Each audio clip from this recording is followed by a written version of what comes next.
Good morning students. आज हम बात करेंगे वैदिक कालीन एजुकेशन सिस्टम पर।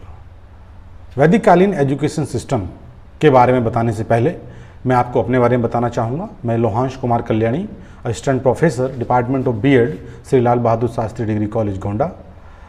स्टूडेंट्स, जो वैदिक शिक्षा प्रणाली है इसके बारे में हम पढ़ते हैं बीएड सेकेंड ईयर का जो हमारा थर्ड पेपर है, contemporary India and education concern and issues, समकालीन भारत और शिक्षा की चिंताएं एवं मुद्दे। ये हमारा थर्ड पेपर है और इस थर्ड पेपर में जो हमारा फर्स्ट यूनिट है, फर्स्ट यूनिट का जो हमारा टॉपिक है concept, aim and characteristics of education in Vedic, Buddhist and Islamic era. ये तीन टॉपिक इस यूनिट के अंदर हैं, वैदिक education system, Buddhist education system and Islamic education system. तो आज हम अपने इस फर्स्ट लेक्चर में बात करेंगे वैदिक कालीन शिक्षा के बारे में या वैदिक एजुकेशन सिस्टम के बारे में, और जानेंगे कि जो वैदिक एजुकेशन सिस्टम था इसका क्या कॉन्सेप्ट था, क्या इसकी विशेषताएं थी और उद्देश्य क्या थे शिक्षा के वैदिक एजुकेशन सिस्टम में। गुरु और शिष्य का संबंध कैसा था, क्या क्या पाठ्यचर्या थी या पाठ्यक्रम क्या क्या था, और किस प्रकार की ये प्रणाली थी, जो गुरुकुल प्रणाली थी वो किस प्रकार की प्रणाली थी। और इसके साथ साथ हम जानेंगे कि आज के समय में क्या वैदिक जो एजुकेशन सिस्टम था उसका इम्प्लीमेंटेशन हो सकता है, अगर हो सकता है तो कैसे हो सकता है। तो आइए बिना कोई देर किए हम शुरू करते हैं हम अपना आज का टॉपिक जो है वैदिक शिक्षा प्रणाली। वैदिक कालीन शिक्षा प्रणाली।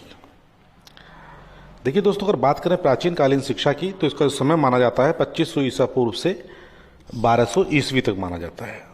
प्राचीन कालीन शिक्षा पद्धति को भी दो भागों में विभाजित किया गया है। पहला वैदिक कालीन शिक्षा जो 2500 ईसा पूर्व से 500 ईसा पूर्व तक इसका समय है, और दूसरा है बौद्ध कालीन शिक्षा जिसका समय 500 ईसा पूर्व से 1200 ईस्वी तक माना जाता है। और वैदिक काल की अगर हम बात करें तो वैदिक काल को भी दो भागों में यहाँ पर विभाजित किया गया है। पहला है ऋग्वेद कालीन शिक्षा और दूसरा है उत्तर वैदिक कालीन शिक्षा। जो ऋग्वेद कालीन शिक्षा है उसका समय 2500 ईसा पूर्व से 1000 ईसा पूर्व तक है, और जो उत्तर वैदिक कालीन शिक्षा है उसका समय 1000 ईसा पूर्व से 500 ईसा पूर्व तक है। ये था प्राचीन कालीन शिक्षा का कालखंड। आइए आगे चलते हैं। आगे हम देखें वैदिक कालीन शिक्षा क्या थी, शिक्षा का अर्थ क्या था वैदिक काल में। तो अगर हम देखें तो वैदिक काल में शिक्षा का तात्पर्य जीवन पर्यंत चलने वाली उस प्रक्रिया से समझा जाता था जो मनुष्य को उन्नत एवं सभ्य बनाती है। इस दृष्टि से देखें तो एक व्यक्ति जीवन पर्यंत एक विद्यार्थी ही रहता है। यह था वैदिक काल में शिक्षा का अर्थ। मतलब क्या कि जीवन पर्यंत चलने वाली प्रक्रिया, जन्म से लेकर मृत्यु तक जो भी हम सीखते हैं वो सब शिक्षा के अंतर्गत आता था। और इसके अंतर्गत अगर देखा जाए तो हम देखते हैं कि जो शिक्षा है वो एक जीवन पर्यंत चलने वाला प्रोसेस है, लास्ट से जन्म से लेकर मृत्यु तक ये चलती रहती है। अगर बात करें वैदिक काल के अन्य नामों की कि वैदिक काल को हम अन्य किन किन नामों से और जानते हैं, तो वैदिक काल को हम ब्राह्मण काल भी कहते हैं, उपनिषद काल भी कहते हैं, सूत्र काल भी कहते हैं एवं स्मृति काल के भी नाम से इसको जाना जाता है। आगे बात करते हैं वैदिक कालीन शिक्षा को कितने भागों में विभाजित किया गया है। तो दोस्तों, अगर बात करें वैदिक कालीन शिक्षा की तो वैदिक कालीन शिक्षा को दो भागों में विभाजित किया गया है। पहला है प्रारंभिक शिक्षा और दूसरा है उच्च शिक्षा। जो हमारी प्रारंभिक शिक्षा है, सबसे पहले हम इस पर बात करेंगे। यह शिक्षा जो है बच्चों को घर पर ही दी जाती थी, प्रारंभिक शिक्षा, और इसकी शुरुआत होती थी 5 वर्ष की आयु में। 5 वर्ष की आयु में जब बालक का जन्म होता था, जन्म के पश्चात जब बच्चा 5 साल का हो जाता था तो उसका क्या होता था, विद्या आरंभ संस्कार होता था। और ये संस्कार उनके जो कुल पुरोहित हुआ करते थे उनके द्वारा संपन्न कराया जाता था। और इसमें क्या होता था कि बच्चे को नहला धुलाकर नए वस्त्र धारण कराकर कुल पुरोहित के समक्ष या सामने बैठाया जाता था।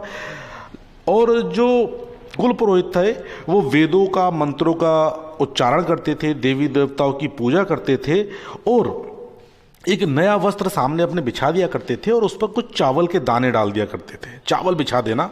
और उसके पश्चात एक वो बच्चे की उंगली पकड़ते थे जो कुल पुरोहित थे और उन चावलों पर एक अक्षर बनवाते थे बच्चे से, और यहीं से ये माना जाता था कि बालक की नियमित शिक्षा का आरंभ हो गया है। तो यहीं से जो है बच्चे की जो प्रारंभिक शिक्षा थी शुरू होती थी, और इसके पश्चात बालक जो है अपने घर में ही शिक्षा ग्रहण करना आरंभ कर देता था। ये बच्चे की प्रारंभिक शिक्षा वैदिक काल में थी। और हम बात करें उच्च शिक्षा की, जो शिक्षा थी वो बच्चे को गुरुकुल में दी जाती थी। जो वैदिक काल में गुरुकुल में शिक्षा देने की व्यवस्था थी, जो उस समय के स्कूल थे।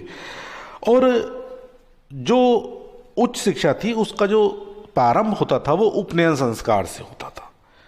उसके पश्चात ही बच्चा, उपनयन संस्कार के पश्चात बच्चा विधिवत रूप से गुरुकुल में प्रवेश करता था और उच्च शिक्षा जो है वहाँ से उसकी प्रारंभ हो जाती थी।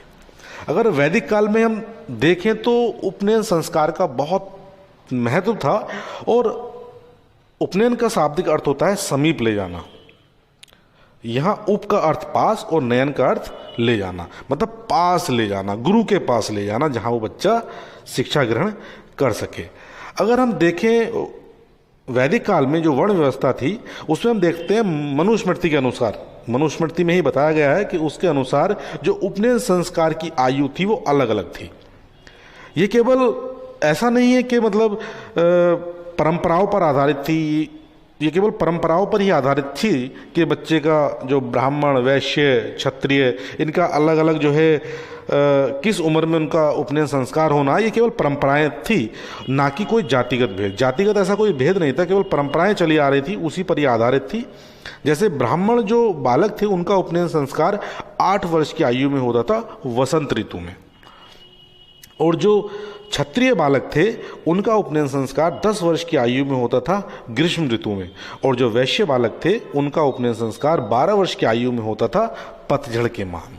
तो ये उच्च शिक्षा थी। और इसके बाद उपनयन संस्कार की हम बात करें, बहुत महत्वपूर्ण संस्कार है, इससे काफ़ी प्रश्न आते हैं।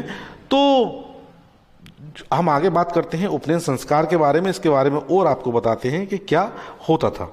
देखिए, जब उपनयन संस्कार होता था, हम जानते हैं कि हिंदू धर्म में 16 संस्कार में जो है उपनयन संस्कार 10वां संस्कार है। उपनयन संस्कार में सर्वप्रथम बालक को क्या होता था, जो घर के वस्त्र उतारकर उसको ब्रह्मचारी वस्त्र में मेखला धारण कराई जाती थी और उसे पवित्र धागा पहनाया जाता था। इसे यज्ञोपवीत या जनेऊ भी कहते थे। और आप जानते हैं कि जनेऊ में 3 सूत्र होते हैं, जो तीनों सूत्र 3 देवताओं के प्रतीक हैं, ब्रह्मा, विष्णु और महेश। जो उपनयन संस्कार से अगर आशय की बात करें तो शिक्षा प्रारंभ होने से पहले देवताओं को मनाया जाता था, जिससे ऐसा माना जाता था कि देवता साथ होंगे तो बालक की शिक्षा अच्छी होगी। और उपनयन संस्कार में जब मेखला धारण कराने के पश्चात क्या होता था, बालक को गुरु के समक्ष बैठाया जाता था और गुरु बच्चे से क्या करते थे, प्रश्न पूछते थे। क्या प्रश्न पूछते? कश्य ब्रह्मचरी असि, अर्थात तुम किसके शिष्य हो? तो बच्चा उत्तर देता था भवत, अर्थात आपका। मतलब गुरु का ने प्रश्न किया कि कश्य ब्रह्मचरी असि, आप किसके शिष्य हैं? तो बच्चे ने आंसर दिया भवत, मैं आपका शिष्य हूँ। और यहीं से जो है क्या होता था, यज्ञ वेदी के सामने आसन पर बैठकर वेदों मंत्रों का उच्चारण होता था, आराधना कराई जाती थी और उसको जनेऊ धारण करा दिया जाता था। और गुरुकुल के जितने नियम थे उनके पालन करने का वचन लिया जाता था कि आप जब तक गुरुकुल में रहेंगे गुरुकुल के सारे नियमों का पालन करेंगे। और यहाँ एक शिष्य के रूप में गुरु से स्वीकार कर लेता था और उसके सर्वांगीण विकास का जो दायित्व था, आवास, भोजन, वस्त्र, सबका उत्तरदायित्व यहाँ पर गुरु के पास आ जाता था। उपनयन संस्कार के पश्चात जो बालक था वो द्विज कहलाता था। द्विज का अर्थ होता है जिसका दूसरा जन्म हुआ हो, मतलब दूसरा जन्म हुआ हो। जैसे हम लोग मानते हैं, ऐसा जाना जाता है कि प्रथम जन्म हमें कौन देता है, हमारे माता पिता देते हैं, लेकिन दूसरा जन्म किसके द्वारा दिया जाता है, हमारे गुरुजनों के द्वारा दिया जाता है, ये ऐसा माना जाता है। और पहला जन्म हमारे माता पिता, दूसरा हमारा गुरु, और इसी के पश्चात हमें गुरुकुल की जो शिक्षा है हम लोग शुरू कर दिया करते थे और बालक जो है गुरुकुल में रहकर अपना अध्ययन प्रारंभ किया करता था। ये उपनयन संस्कार था। और ये इससे क्या होता था, बालक ज्ञानी और संस्कारी होने का प्रतीक माना जाता था कि बालक अब ज्ञानी और संस्कारी बनेगा। अगर इससे आगे बात करें तो आगे आती है हमारी पाठ्यचर्या। पाठ्यचर्या की अगर हम बात करें तो इसमें 2 प्रकार की पाठ्यचर्या थी, अपरा जो भौतिक पाठ्यचर्या थी और एक है परा जिसे हम आध्यात्मिक पाठ्यचर्या भी कहते हैं। देखिए, अगर हम यही बात करें परा अपरा की बात करते हैं पहले कि अपरा के अंतर्गत क्या क्या आता था। ये भौतिक पाठ्यचर्या थी। इसके अंतर्गत भाषा, व्याकरण, अंकशास्त्र, कृषि, पशुपालन, संगीत एवं नृत्य, अर्थशास्त्र, कौशल, कताई, बुनाई, रंगाई, कार्य एवं शिल्प, राजनीति शास्त्र, भूगर्भ शास्त्र और इसके साथ साथ प्राणी शास्त्र, तर्कशास्त्र, आयुर्विज्ञान, सैनिक शिक्षा एवं गुरु की सेवा और किस प्रकार गुरुकुल का जो देख रेख थी वो किस प्रकार की जाती थी, ये सब चीज़ इसके अंदर सम्मिलित होती थी। तो ये अपरा जो शिक्षा थी, जो अपरा उनका पाठ्यचर्या थी, इसके अंतर्गत बच्चा इन समस्त चीज़ों को सीखता था। वहीं अगर हम बात करते हैं परा शिक्षा की, तो ये एक आध्यात्मिक शिक्षा थी। इसके अंतर्गत बच्चा क्या करता था, वैदिक जो साहित्य था, जितने हमारे वेद थे, वेदांग थे एवं उपनिषद थे, इनका अध्ययन करता था। बच्चे को इसके अंतर्गत इन चीज़ों का अध्ययन कराया जाता था। उसे धर्मशास्त्र का अध्ययन कराया जाता था, नीति शास्त्र का अध्ययन कराया जाता था और ईश्वर भक्ति और आदि क्रियाओं का उसे प्रशिक्षण दिया जाता था कि बच्चे को ये समस्त चीज़ें जो हैं किस प्रकार बच्चा सीखेगा, ये समस्त चीज़ें उसे परा शिक्षा के अंतर्गत सिखाई जाती थी। ये था शिक्षा की पाठ्यचर्या वैदिक कालीन शिक्षा के अंतर्गत। इसके आगे की अगर हम बात करें तो अब आती हैं हमारे पास शिक्षण विधियां कि कौन कौन सी शिक्षण विधियां वैदिक कालीन शिक्षा में थी। अगर हम पहली शिक्षण विधि की बात करें तो पहली शिक्षण विधि है अनुकरण एवं कंठस्थ विधि। दोस्तों, जो वैदिक कालीन शिक्षा थी उसमें क्या था, अनुकरण करना। जैसा गुरु कहे उसको अनुकरण करें, उसको सीखें। इसलिए जो गुरु का स्थान था वैदिक काल में बहुत उच्च था, उसको एक महापुरुष माना जाता था कि वो सामने बच्चे के लिए एक आदर्श है। और जो कहे, जो गुरु कहे, जो वेदों का मंत्रों का उच्चारण करे, उसको क्या करते थे बच्चे, कंठस्थ क्या करते थे, बार बार उसका उच्चारण क्या करते थे, उसका अनुसरण क्या करते थे। और इस प्रकार ऐसा माना जाता था कि बच्चों को ये चीज़ें कंठस्थ हो जाया करती थी, याद हो जाया करती थी। तो पहली विधि थी अनुकरण एवं कंठस्थ विधि। वहीं अगर दूसरी विधि की बात करें तो दूसरी हमारी विधि है व्याख्या एवं दृष्टांत विधि। कि वैदिक काल में जो शिष्यों को व्याकरण का कोई नियम अथवा वेदों का कोई मंत्र कंठस्थ करने के बाद उसकी जो व्याख्या होती थी वैदिक काल में, मतलब पहले जो गुरु उनको जो पढ़ाते थे उसको व्याकरण का कोई नियम पढ़ाएं या फिर मंत्रों के बारे में बताएं, तो उसके बाद क्या करते थे, मंत्रोच्चारण के बाद गुरु उसकी व्याख्या करते थे, उसको एलोबरेट क्या करते थे, उसका एक्सप्लेनेशन क्या करते थे कि उसका क्या अर्थ है, क्या भाव है। उसके भाव के रूप में मतलब उपमा, रूपक, ये दृष्टांतों का प्रयोग करते थे कि मतलब किस प्रकार बच्चे को सिखाया जाए, बच्चा आसानी से उसको आत्मसात कर सके। तीसरी विधि की बात करें तो तीसरी विधि है हमारी प्रश्नोत्तर, वाद विवाद और शास्त्रार्थ विधि। देखिए दोस्तों, जो प्रारंभिक काल था जो वैदिक का, उस काल में गुरु उपदेश देते थे, व्याख्यान देते थे और शिष्य क्या करते थे, जो शांतिपूर्वक सुनते थे। उत्तर वैदिक काल आया, उसमें क्या हुआ, जो शिष्य अपनी शंका भी प्रस्तुत करने लगे। जरूरी नहीं है कि अगर मैं आपसे कोई बात कह रहा हूं तो निश्चित तौर पर आप उससे सहमत हो सकता है कि आप उससे सहमत न हो। तो उसमें क्या हुआ, जब बच्चा अपनी शंका प्रस्तुत करने लगा उत्तर वैदिक काल में, तो गुरु उसका समाधान करते थे। ठीक है। और बच्चों के बीच में और गुरु शिष्यों के बीच में वाद विवाद प्रतियोगिताएं भी हुआ करती थी, जो बहुत गूढ़ विषय हुआ करते थे, उन पर चर्चाएं हुआ करती थी और बड़े बड़े जो विद्वान थे उनका सम्मेलन बुलाया जाता था और उनके बीच में शास्त्रार्थ होता था, ताकि बच्चा अपने आप को अपने ज्ञान में वृद्धि कर सके और अगर वो सही है तो अपने आप को सही सिद्ध कर सके। हमारी अगली शिक्षण विधि है कथन, प्रदर्शन एवं अभ्यास विधि। इस विधि के अंतर्गत देखें अगर हम तो जो वैदिक काल था उसमें कृषि, पशुपालन, कला कौशल, सैन्य शिक्षा और आयुर्विज्ञान आदि ये विषय थे, प्रधान विषय थे जिनकी शिक्षा दी जाती थी। कथन, प्रदर्शन एवं अभ्यास का मतलब ये भी है कि स्वयं करके दिखाना। गुरु जो है पहले बच्चों को दिखाते थे, उसके बाद बच्चा सीखता था, उनका अभ्यास करता था और धीरे धीरे उसका अनुसरण करके और ऐसे ही क्रियाएं करके उसमें निपुणता हासिल करता था, दक्षता प्राप्त करता था और एक अच्छा व्यक्ति बनता था। अगली हमारी विधि है श्रवण मनन निधिध्यासन विधि। यह विधि भी उपनिषदकारों की देन है, ऐसा माना जाता है। इस काल में गुरु जो भी व्याख्यान देते थे वेदों के मंत्रों आदि की जो भी व्याख्या करते थे, धर्म दर्शन एवं अन्य विषयों के संबंध में जो भी जानकारी छात्र को अपने देते थे, शिष्य उसे क्या करता था, ध्यान से सुनता था, उसके बाद उस पर मनन करता था, फिर चिंतन करता था और उसको आत्मसात करता था। मतलब उसको सुनना, फिर उन पर चिंतन करना और आत्मसात करना, ये क्या है, श्रवण मनन और निधिध्यासन, ये विधि थी। अगली विधि है तर्क विधि। देखिए उत्तर वैदिक काल में, जैसा आपको हम पीछे हम बताए हैं कि तर्क शास्त्र जैसे गूढ़ विषयों पर जो शिक्षण स्टार्ट हो गया था और यहीं से जो है शिक्षण में तर्क विधि का विकास हुआ। और अगर हम देखें तो उस समय इस विधि के 5 पद थे। एक प्रतिज्ञा, एक हेतु, उदाहरण देना, अनुपयोग और निगमन। प्रतिज्ञा, हेतु, उदाहरण, अनुपयोग और निगमन, ये क्या थे, उसके 5 पद थे। पहला प्रतिज्ञा, दूसरा हेतु, तीसरा उदाहरण, फिर अनुपयोग और उसका निगमन करना। अगली विधि है कहानी विधि। जो हमारी शिक्षण विधि है उसमें कहानी विधि है।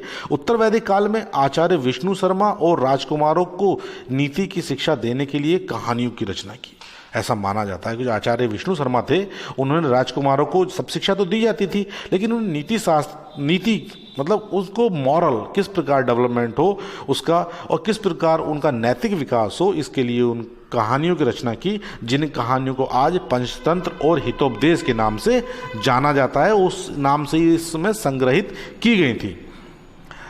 कहानी सुनने के बाद जो क्या होता था, जो आचार्य होते थे, जो आचार्य, वो बच्चों से प्रश्न पूछते थे और इन प्रश्नों के अंतिम प्रश्न यह होता था कि इस कहानी से आपको क्या शिक्षा मिलती है। आपने देखा होगा कि जब आप छोटे थे तो आप मोरल स्टोरीज के नाम से एक बुक या कहानी आप जरूर पढ़े होंगे और लास्ट में ये प्रश्न जरूर उसमें अब भी दिया रहता है कि इस कहानी से आपको क्या शिक्षा मिलती है।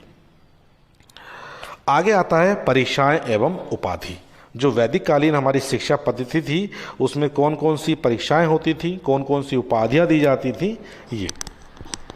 तो दोस्तों अगर परीक्षाओं की बात करें तो वैदिक काल में किसी भी तरह की, जैसे आज जो परीक्षाएं होती हैं, इस प्रकार की परीक्षाएं नहीं थी। परीक्षा का क्या माध्यम था, जो बालक था, जब बालक की शिक्षा पूर्ण हो जाती थी तो बालक अपने गुरु के सम्मुख बैठता था और गुरु से मौखिक प्रश्नों के माध्यम से यह जान लेते थे, मतलब मौखिक प्रश्न गुरु पूछते थे, अपनी शंकाओं का या अपने प्रश्नों का गुरु उससे उत्तर लेना चाहते थे और उसी के जो बच्चा प्रश्नों के उत्तर देता था, इसी के माध्यम से गुरु ये जान लेते थे कि बच्चे ने ज्ञान प्राप्त किया है या नहीं। और अगर गुरु यहाँ पर संतुष्ट हो जाता था तो बच्चे को सफल घोषित कर देता था। ये था परीक्षाएं। अगर बात करें उपाधि की तो ऐसा माना जाता है, ये जो वैदिक काल है, जो बच्चा 12 वर्षीय एक सामान्य पाठ्यक्रम या किसी वेद का अध्ययन कर लिया करता था, मतलब एक वेद का अध्ययन कर लिया करता था, तो उसको स्नातक कहा जाता था। ये उपाधि थी उस समय की, उसको स्नातक कहा जाता था। और अगर हम वहीं बात करें 2 वेदों की, या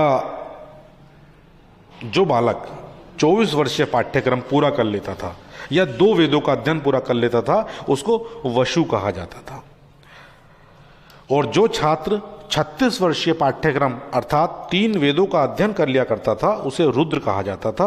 और जो छात्र 48 वर्षीय पाठ्यक्रम मतलब 4 वेदों का अध्ययन कर लेता था, उसे जो है आदित्य कहा जाता था। तो ये उस समय की डिग्रियां हैं। स्नातक 12 वर्ष, 24 वर्ष में वशु, 36 वर्ष में रुद्र और 48 वर्ष में आदित्य, जो 4 वेद का जानकार हो या ज्ञाता हो। ये उस समय की परीक्षाएं एवं उपाधियां थीं। आगे बात करते हैं समावर्तन संस्कार की। समावर्तन जो संस्कार है वो संस्कार कराया जाता था 12 वर्ष की शिक्षा पूर्ण होने के बाद, या ये कहें कि शिक्षा पूर्ण होने के बाद, चाहे वो 12 वर्ष की हो या 24 वर्ष की हो, 36 वर्ष की हो या 48 वर्ष की हो। मतलब जब बालक अपनी शिक्षा पूर्ण कर लिया करता था और जो गृहस्थ जीवन में प्रवेश करता था तो उसका जो है समावर्तन संस्कार किया जाता था, जिसका शाब्दिक अर्थ होता है घर लौटना। यहाँ पर छात्र क्या करता था, जो छात्र होता था वो सर्वप्रथम अपने ब्रह्मचारी वाले जो वस्त्र थे उनको उतारता था और अपने जो घर के वस्त्र थे उनको पहनता था, ठीक। और इसके पश्चात वो यज्ञ वेदी पर बैठता था और यज्ञ वेदी के बैठकर जो है उसके गुरु देवी देवताओं की वेद मंत्रों का उच्चारण करते थे, देवी देवताओं की आराधना करते थे, और लास्ट में क्या होता था, गुरु अपने शिष्य को उपदेश देते थे, जिसको दीक्षांत भाषण बोला जाता है। जो देखते हैं ना आज आप हम लोग दीक्षांत समारोह जो अलग अलग यूनिवर्सिटीज में होता है, ये वर्ड वहीं से लिया गया। दीक्षांत, उस समय भी दीक्षांत भाषण दिया जाता था जो गुरु के द्वारा होता था।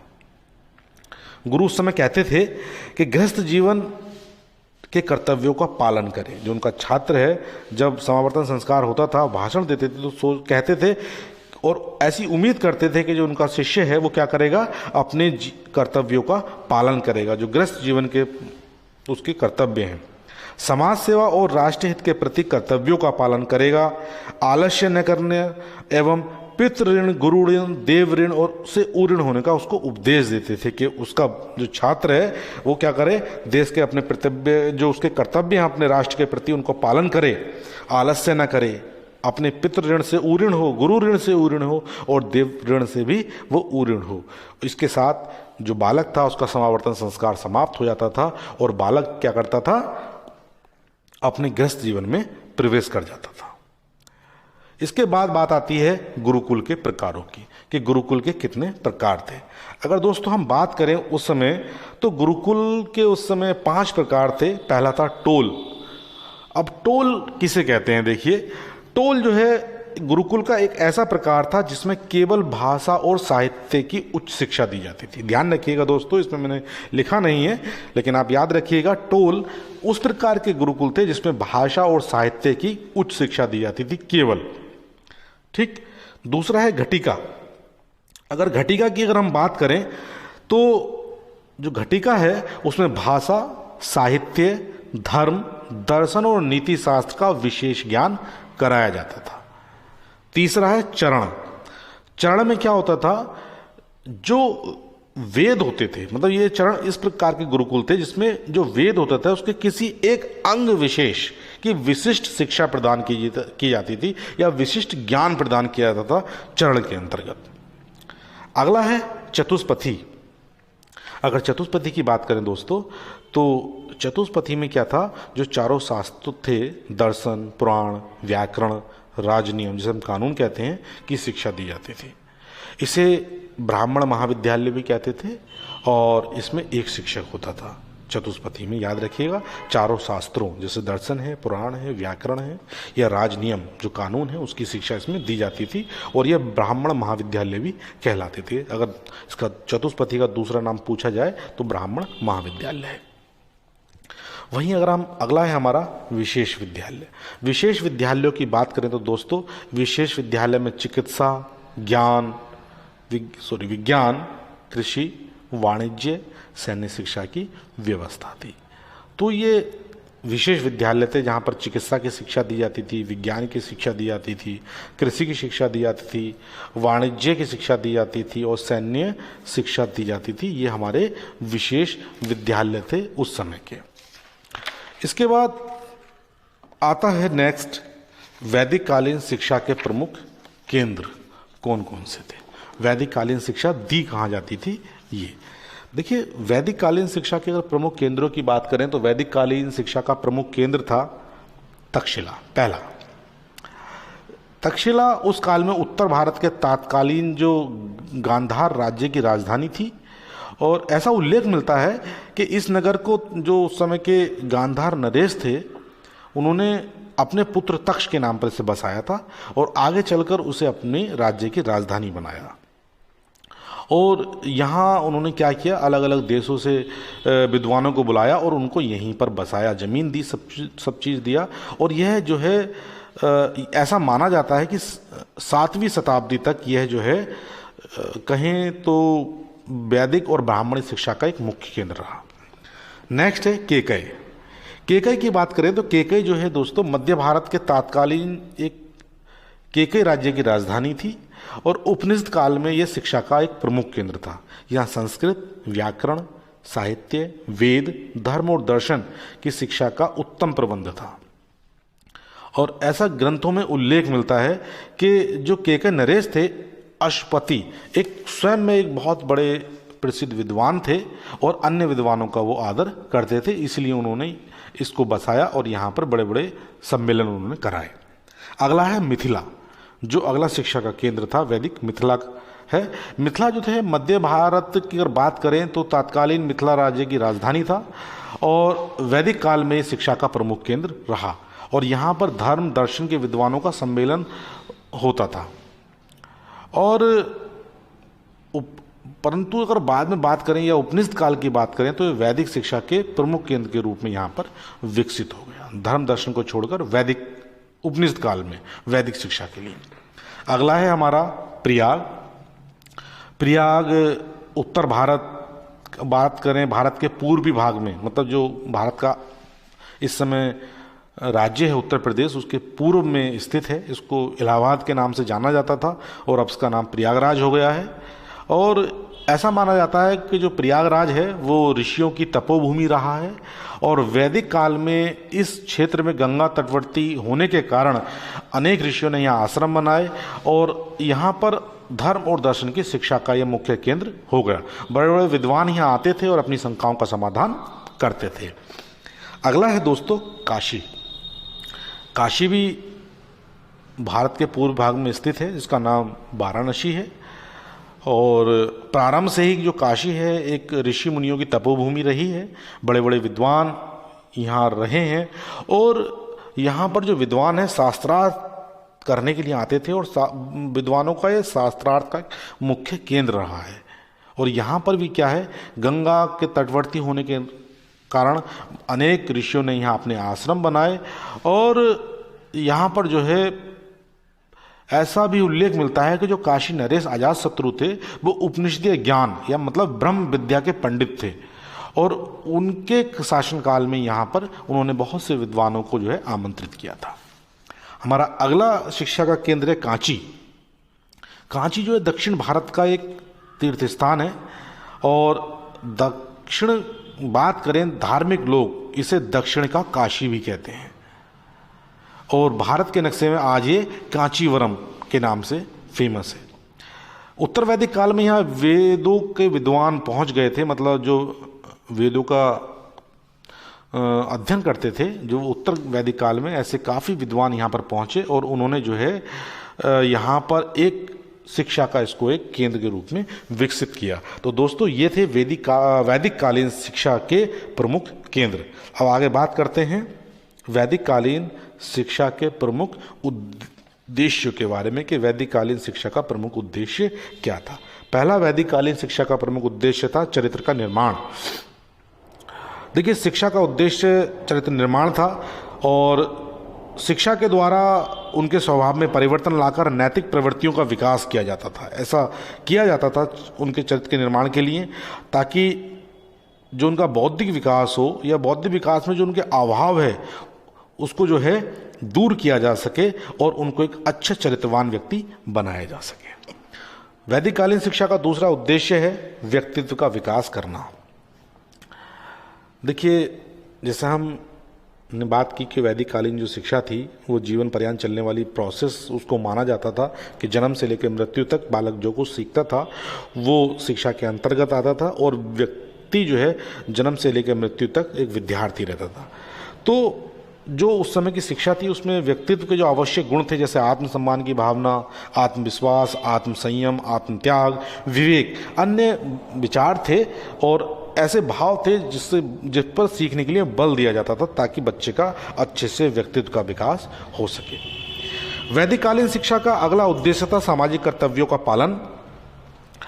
जब बच्चा समावर्तन संस्कार के पश्चात अपने गृहस्थ जीवन में प्रवेश करता था तो गुरु उससे कुछ वचन लेता था क्या कि वो अपने समाज के प्रति अनेक कार्य करेगा, मतलब अच्छे कार्य करेगा और एक अच्छे पिता के रूप में, अच्छे पुत्र के रूप में, अच्छे पति के रूप में अपने कर्तव्यों का निर्वहन करेगा और अपने राष्ट्र के प्रति अपने जितने भी कर्तव्य हैं उसका पालन करेगा। हमारा अगला पॉइंट है जीविकोपार्जन तथा भौतिक समृद्धि की शिक्षा। दोस्तों वैदिक कालीन जो शिक्षा थी यद्यपि धर्म प्रधान शिक्षा थी, फिर भी जीविकोपार्जन की भी शिक्षा दी जाती थी। जो अपरा शिक्षा थी, भौतिक शिक्षा जिसे कहा जाता है, उसमें बालक को क्या कराया जाता था, अलग अलग चीज़ों का ज्ञान कराया जाता था, हस्तकला में निपुण कराया जाता था ताकि वो अपने जीविकोपार्जन कर सके और अपने इस ज्ञान प्राप्ति के बल पर जो है क्या कर सके, अपने समाज का एक उपयोगी सदस्य बन सके। तो इसलिए कहा जा सकता है कि वैदिक कालीन शिक्षा थी जीविकोपार्जन तथा भौतिक समृद्धि की भी शिक्षा मानी जाती है सकती है। अगला है आत्म साक्षात्कार। दोस्तों शिक्षा का परम उद्देश्य यह नहीं होता कि हम केवल इस लोक की तैयारी करें, उसका मतलब होता है कि हम परलोक की भी तैयारी करें। मतलब दोनों की अगर बात छोड़ दें तो विद्या का जो अंतिम उद्देश्य होना चाहिए जिससे उसकी आत्मा को मुक्ति मिल सके। मतलब स विद्या या मुक्ते, विद्या वो हो जो हमें इस जन्म मरण के चक्र से मुक्त कराए। मनुष्य स्वयं अपने को भूला रहता है, आज के समय हम देखते हैं, और जब ऐसी स्थिति बनती है तो एक नश्वर जीव बन जाता है। परंतु अपने को पहचानने पर अविनाशी अजर अमर आत्मा में लय हो जाता है। जैसे कहते हैं ना, अस्तो मां सदगम्या तमसो मां ज्योतिर्गम्या मृत्यो मां अमृतमां गमम। मतलब शरीर, मन, बुद्धि और आत्मा मनुष्य के अंग हैं। प्राचीन शिक्षा का उद्देश्य इनका सर्वांगीण विकास करना था। मतलब बच्चा अपने आप को जान पाए और अपने आप को एक अच्छा नागरिक बना सके। तो दोस्तों ये था हमारा वैदिक कालीन शिक्षा प्रणाली पूर्ण रूप से, और निश्चित तौर पर मैं ऐसा उम्मीद करता हूं कि आपको ये मेरा पार्ट पसंद आया होगा, ये हमारा टॉपिक। और जितनी भी शंकाएं आपकी वैदिक कालीन शिक्षा के संबंध में होगी आज समाप्त हो जाएंगी, और इससे अगले वाले वीडियो में मैं जो है इसके जो प्रश्न उत्तर हैं, मतलब जो मुख्य प्रश्न हैं, जो क्वेश्चंस पूछे जाते हैं, उसके बारे में आपसे डिस्कस करूंगा।